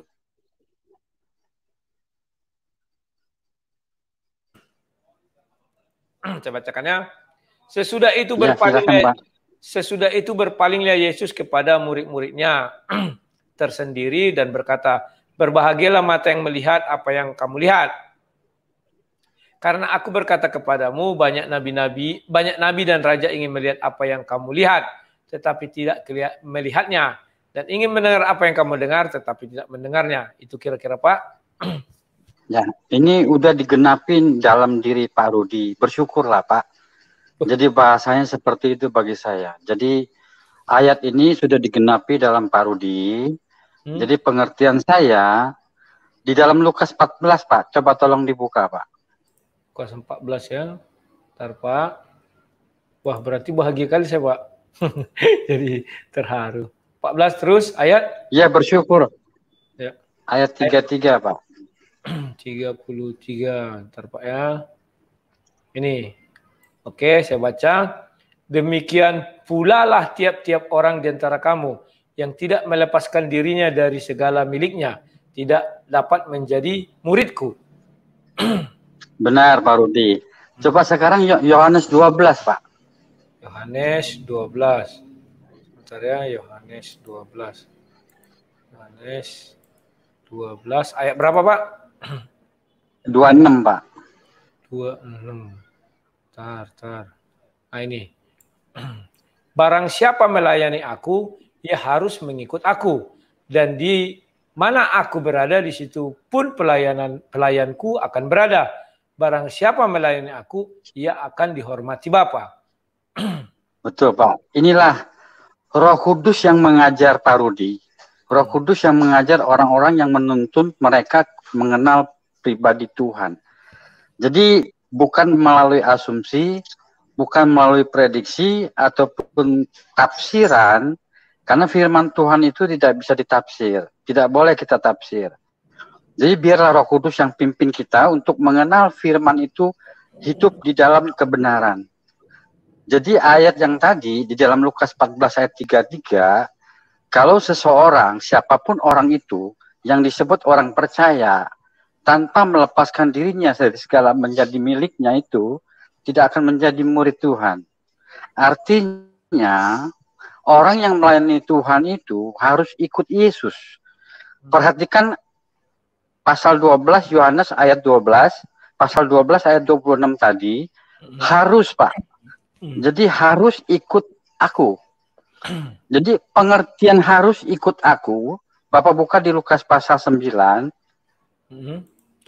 Lukas pasal 9. Sabar, Pak, sabar. Lukas pasal 9 ya. Ayat 23, Pak. 23. Oh, ini. Ya. Saya bacakan ya, Pak ya. Iya, Pak, silakan, Pak. Katanya kepada mereka semua, setiap orang yang mau mengikut aku, ia harus menyangkal dirinya, memikul salibnya setiap hari dan mengikut aku. Itu, Pak. Jadi Yohanes pasal 12 ayat 26, kata harus jangan dihilangkan, tapi dipakai di dalam kehidupan kita. Bahwa itu berlaku perkataan Tuhan itu kekal. Baik, Pak Rudi. Jadi Lukas 9 ayat 23, pada waktu murid-murid Yesus masih hidup, mereka masih setiap hari bersama dengan Yesus. Bagaimana dengan Pak Rudi saya yang tidak pernah melihat seperti murid-muridnya? Apa pekerjaan Yesus sehari-hari dari pagi sampai malam? Tapi mereka bersama dengan Yesus selama Yesus 3,5 tahun. Jadi kita yang nggak melihat bagaimana kita ikut Tuhan. Yesus berkata dalam Lukas pasal 9 ayat 23 bahwa kalau kita mau ngikuti Yesus, kita harus menyangkal diri pikul salib setiap hari. Tanpa itu, maka kebenaran yang kita sampaikan, firman Tuhan yang kita sampaikan, berdasarkan logika kita, asumsi kita. Kita tidak bisa mengenal Roh Kudus itu sendiri, firman pribadi Tuhan itu sendiri. Sehingga pimpinan Roh Kudus Yohanes 14 ayat 26 bahwa penghibur Roh Kudus akan mengajarkan tentang segala sesuatu yang Tuhan Yesus ajarkan melalui firman yang kekal. Jadi seperti itu, Pak. Itu saya katakan ke Pak Rudi, ucapan syukur dan berbahagialah kepada Pak Rudi, saya bilang gitu. Jadi saya bukan Pak Rudinya, tapi apa yang Pak Rudi terima sekarang ini, itu hampir sama dengan saya. Jadi banyak orang yang menentang, banyak orang yang tidak setuju, tapi tanpa menyelidiki. Kenapa Pak Rudi bisa mengerti?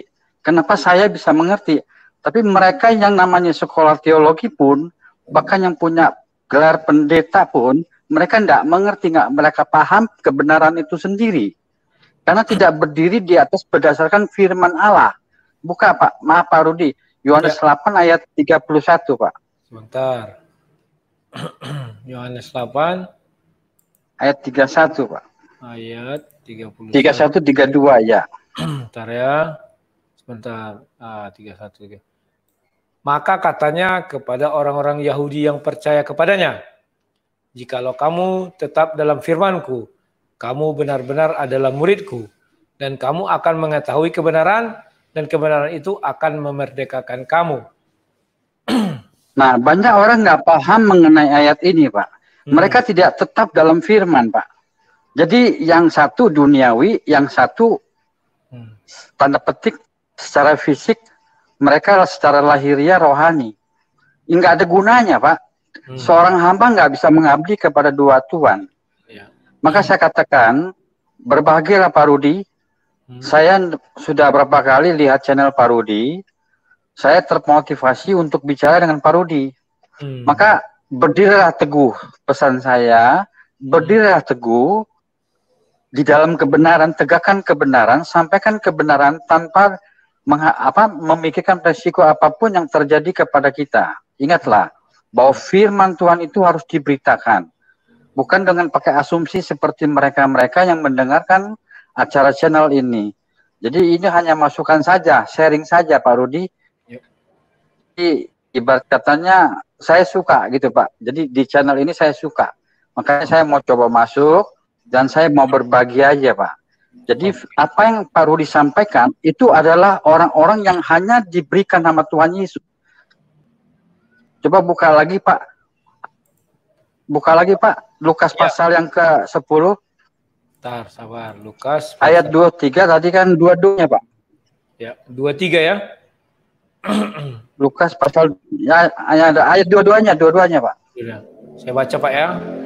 Semua telah diserahkan kepadaku oleh Bapakku, dan tidak ada seorang pun yang tahu siapakah anak selain Bapa, dan siapakah Bapa selain anak, dan orang yang kepadanya anak itu berkenan menyatakan hal itu. Ada 3 oknum di situ Pak, anak dan Bapa, dan satu lagi kita Pak, dikatakan anak. Jadi Pak Rudi itu adalah salah satu anak yang disebut Tuhan Yesus. Tuhan Yesus berkenan kepada Rudi untuk menyatakan kemuliaannya melalui firman Tuhan. Sehingga Pak Rudi bisa mengerti, menyampaikan firman Tuhan itu bukan secara pribadi dari Pak Rudi, tapi Roh Kudus yang mengajar Pak Rudi untuk berkata-kata seperti apa yang Pak Rudi terima dari Roh Kudus. Itu Pak.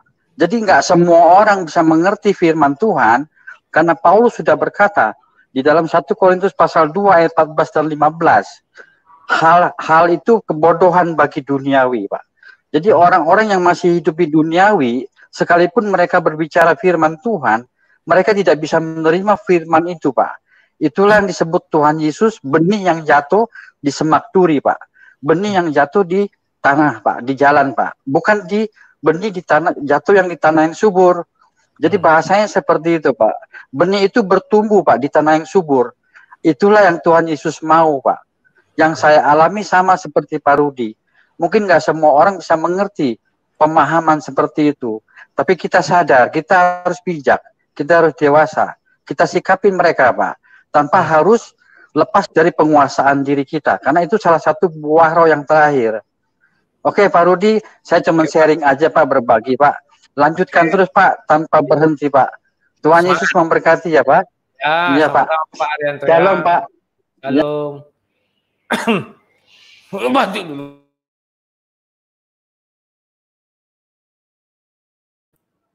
Kawan-kawan, malam ini saya terharu sekali. Jarang-jarang ada orang yang berkata, saya yakin Bapak itu jujur ya. Selama ini yang saya dapat apa? Caci maki. Ngeri memang kawannya. Baru kali inilah saya dapat, maaf ya, pujian. Apakah saya salah untuk berbangga? Saya pikir jangan kalian salahkan lagi ya. Masa satu itu pun aja tidak bisa kumiliki. Apakah harus saya tiap hari mendapat cacian dan makian? Ya, bahkan di Facebook saya pun tiap hari itu ada cacian dan makian ya dari para pendeta-pendeta yang sudah saya lawan debat itu kawan-kawan. Kawan-kawan, sejak tahun 2008 ya, semenjak saya sudah mulai menulis di Facebook ya, tepatnya di atas bulan-bulan September itu ya. Setiap hari di kepala saya ini kawan-kawan, yang terpikir setiap saya membaca satu ayat, tak bagaimana, saya kesaksian lah dulu ya. Itu terpikir terus sampai dalam tidur pun terpikir itu kawan. Memang tidur saya nyenyak, tapi yang bicara di kepala saya yaitu bolak-balik ayat ini kemana gitu kan. Akhirnya begitu saya pagi hari, dulu kan kalau saya menyabarkan firman Tuhan ini kawan, saya bangun jam 5 pagi. Setelah itu beres, oke lah. Saya bilang bangun jam 7 aja lah ya. Begitu saya bangun, saya sarapan jam 7. Setelah itu saya masuk ruangan pribadi saya, mulailah saya mengabarkan Injil sampai jam 12.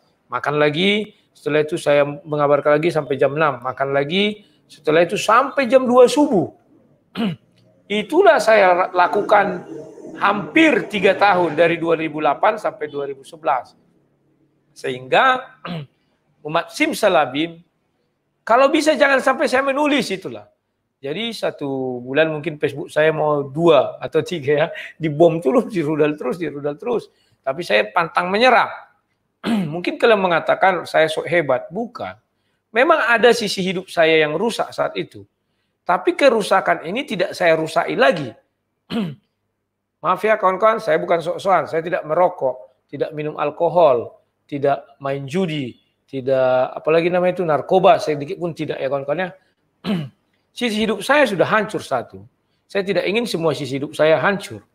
Maka saya hindari perbuatan-perbuatan yang tidak baik ya. Contoh kalau orang kan langsung dia minum alkohol, merokok, habis itu narkoba. Saya tidak mau judi, saya enggak judi ya.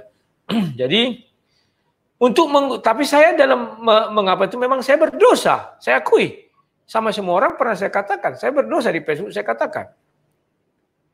Apa dosa saya? Saya hidup seperti binatang, hewan. Saya datangi anak-anak gadis, saya pacari, gitu-gitulah terus. Sampai saya berhenti, itulah mulai saya mengenal Facebook dan mulai berdebat. Sekitar bulan September saya mulai kenal pertama, bulan Oktober, November lah saya mulai debat. Setelah itu saya pikir, inilah jalan saya untuk mengurangi dosa saya.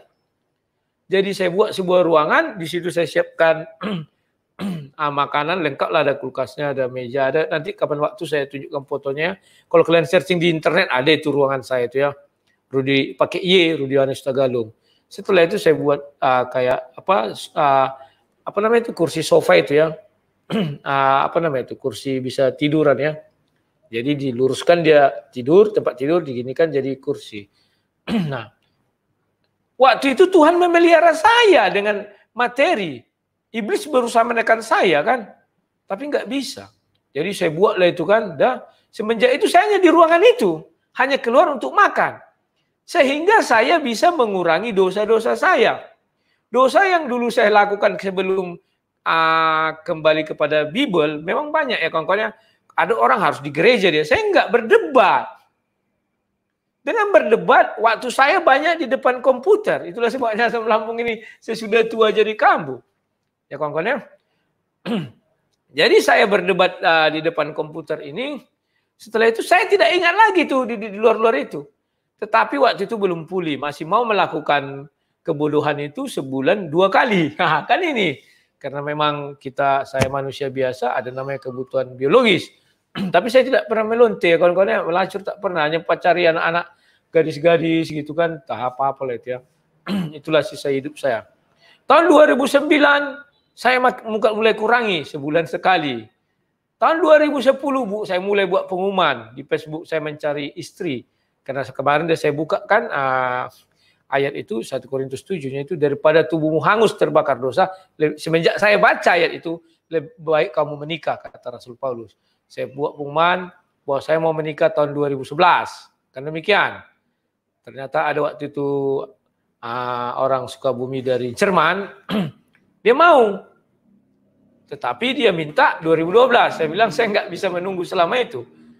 Karena dosa saya takutnya terulang lagi, kambuh. Akhirnya dia nggak jadi. Saya kenalan dengan seorang gadis dari Hong Kong, baru masuk Kristen, dan dia sering nonton Facebook saya. Itulah istri saya sekarang. Begitulah kira-kira kawan-kawannya. Saya harus stop, saya bilang. Jadi sampai saat ini kawan-kawan, saya keluar dari Pekanbaru, sehingga kalau di Pekanbaru enak cari uang kawan. Kalau di Duri ini tidak, karena masih kecamatan kecil. Sebenarnya kecamatannya ada besar, tetapi di sini kalau main PT Kesepron kan harus sistem invoice gini segala macam. Saya nggak punya yang namanya cashman ya. Tapi ya sudah, saya jadi tukang foto. Kawan-kawan, inilah yang dibilang Bapak itu, ada namanya sisi hidup kita yang harus melawan diri kita sendiri. Saya ingin bicara firman Tuhan terus-menerus. Tetapi siapa yang mengasihi saya makan? Kalau waktu saya di Pekanbaru, saya kerja seminggu bisa untuk 3 bulan. Saya kerja 2 minggu bisa untuk setahun. Kan begitu.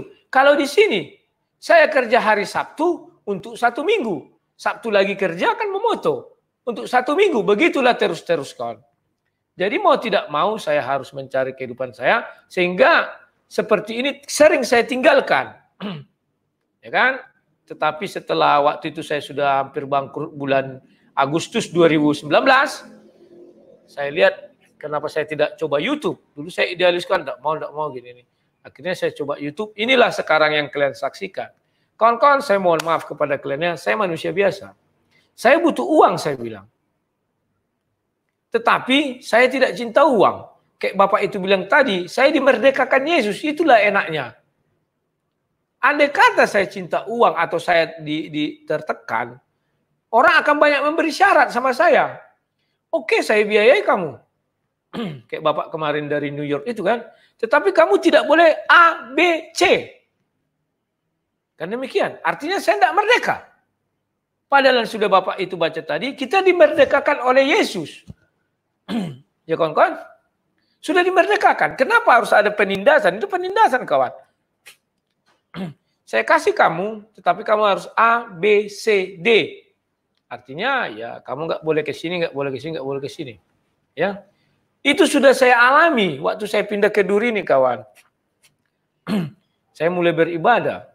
Pendetanya mau mengasihkan saya beberapa fasilitas, tapi dibilang kamu harus tunduk dan taat. Itu nggak bisa saya bilang. Karena saya orangnya idealis. Apa yang ada di kitab suci itu saya bicarakan. Ternyata menyentuh yang namanya mereka punya doktrin. Sehingga apa? Mereka tidak senang sama saya. Itu yang terjadi kawan-kawan ya. Tapi ya sudahlah. Dan itu sudah saya bilang, sekalipun seluruh dunia membenci saya tidak akan pernah mundur sedikit pun. Ya kan? Dan itu saya bilang, sekalipun sekota ini pendeta membenci saya tidak pernah mundur sedikit pun. Itu saya bilang. Kalau kalian misalnya orang Duri, itu udah terkenal kalimat-kalimat seperti itu saya katakan ya kawan-kawan ya. Karena saya punya prinsip. Saya baca kitab suci, saya beritahukan kepada kalian. Dan sampai sekarang kawan, misalnya ada hal yang tidak bisa saya pecahkan.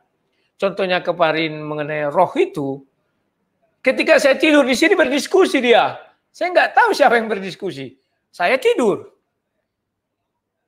Maka ketika saya bangun, laptop langsung saya ambil. Jadi kalau mungkin kalian intip-intip, saya pernah subuh-subuh online itu langsung saya cari apa sih yang dibilang ayat ini.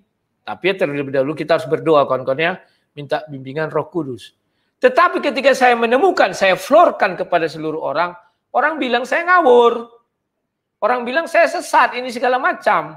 Minta petunjuk dari Tuhan, kayak minta bimbingan Roh Kudus. Saya kan sudah minta. Tak mungkin harus saya bilang, oh ini sudah saya minta melalui Tuhan. Tidak perlu saya bilang-bilang itu. Maka saya bilang, jangan katakan saya sesat. Jangan katakan saya gila, sinting segala macam. Uji dulu. Saya siap diuji. Ini uji, silakan. Saya bilang. Maka itulah yang terjadi kawan-kawannya. Dan perlu kalian ingat, saya juga manusia biasa. Tapi dosa saya yang 2008 sampai 2011, puji Tuhan sekarang tidak ada lagi. Dan saya sudah menjauh itu semua. Kalau godaan banyak loh. Maaf ya, saya jelek-jelek gini ganteng juga. Jelek-jelek ganteng ya.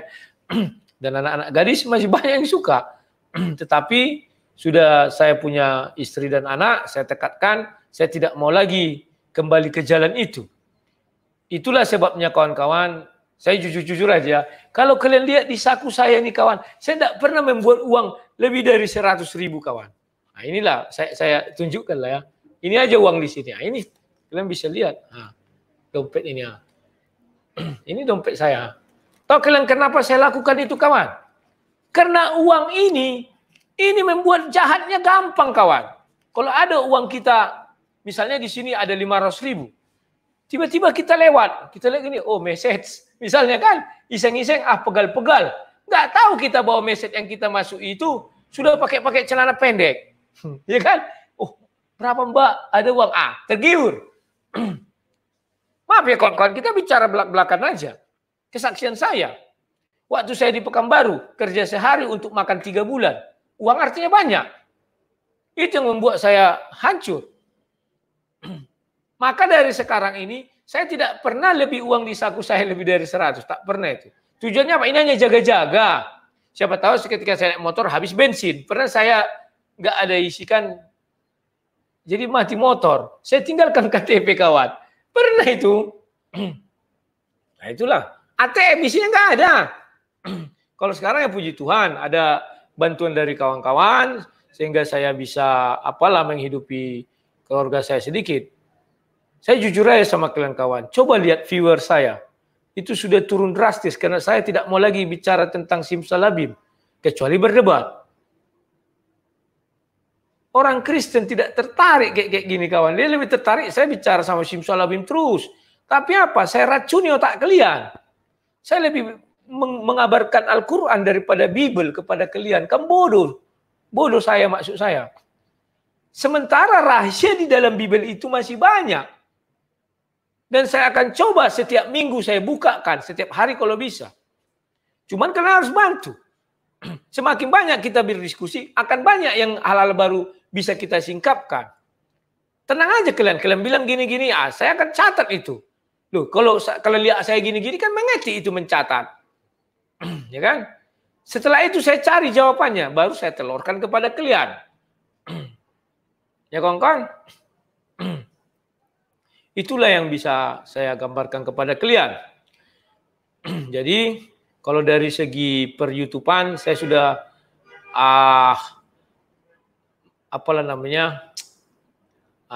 kayak kata Bapak tadi harus merelakan.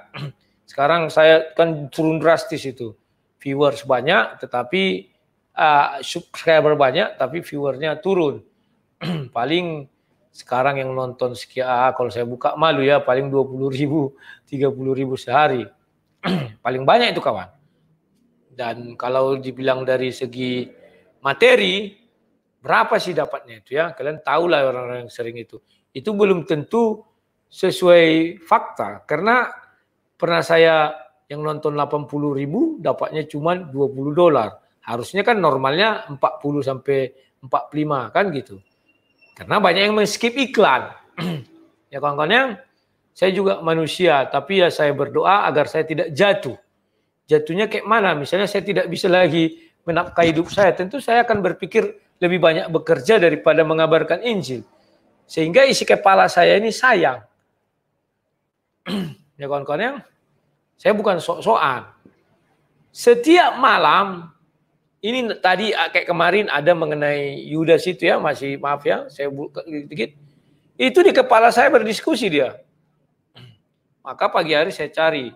Kalau saya belum menelurkan sama kalian, artinya belum dapat. Ya.